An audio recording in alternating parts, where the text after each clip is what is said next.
अरे 30,000 अगर रोहिंग्या है तो अमित शाह क्या कर रहे हैं? अमित शाह सो रहे। ग्रेटर हैदराबाद नगर निगम के चुनाव में जुबानी जंग तेज हो गई है।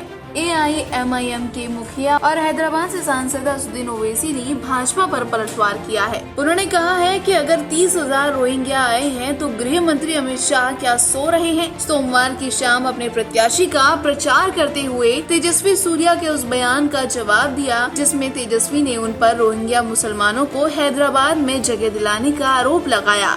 ओवैसी ने पलटवार करते हुए कहा, अगर 30,000 रोहिंग्या मुसलमान यहाँ के वोटर हो गए हैं तो इसका मतलब यह नहीं है कि अमित शाह सो रहे हैं। ये उनकी जिम्मेदारी है कि 30-40 हजार रोहिंग्या कैसे रजिस्टर हो गए। अगर वाकई बीजेपी ईमानदार है तो मंगलवार की शाम तक मुझे 1,000 नाम बता दे। अरे 30,000 अगर रोहिंग्या है तो अमित शाह क्या कर रहे? अमित शाह सो रहे। होम मिनिस्टर है ना, उनका काम है देखना 30-40 हजार रोहिंग्या के नाम कैसा है।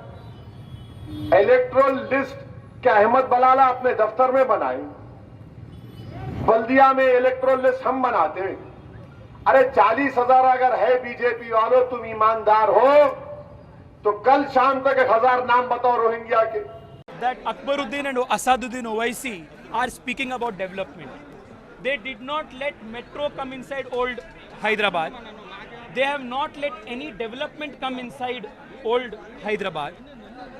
They have not let new infrastructure projects come inside old Hyderabad. The only thing that they have allowed inside old Hyderabad is Rohingya Muslims. So they have no right to speak about development. The party which says give us 15 minutes and we will show Hindus their place has no right to lecture the BJP on secular values and constitutional values.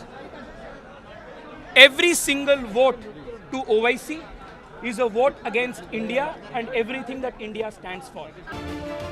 सोमवार को party का प्रचार करने के बाद हैदराबाद पहुंचे BJP youth wing के अध्यक्ष और सांसद तेजस्वी सूर्या ने कहा था कि ओवैसी को दिया गया हर एक वोट भारत के खिलाफ है। इनके पुराने हैदराबाद के इलाके अब भी विकसित नहीं हो पाए हैं और ये लोग विकास की बात करते हैं। सूर्या ने कहा था कि इनके मुंह से विकास की बातें सुनकर हंसी आती है। इन लोगों को विकास की जगह रोहिंग्या मुसलमान पसंद है। उन्होंने कहा ये लोग जिन्ना की तरह अलगाववाद और कट्टरपंथ की भाषा बोलते हैं।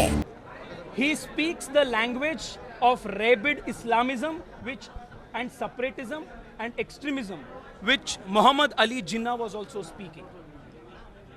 Which is why every single vigilant Bharatiya must stand up and fight against this divisive menace, communal politics of OIC brothers. आपको बता दें, ग्रेटर हैदराबाद नगर निगम चुनाव इस बार काफी रोचक हो चला है। यहाँ 1 दिसंबर को 150 सीटों पर वोट डाले जाएंगे।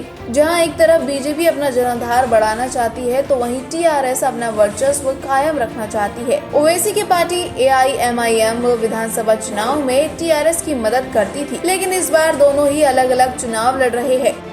वहीं कांग्रेस भी यहाँ मजबूत ताकत बनकर लड़ रही है। साल 2015 में हुए चुनावों में 150 सीटों में 80 सीटों पर TRS को सफलता मिली थी।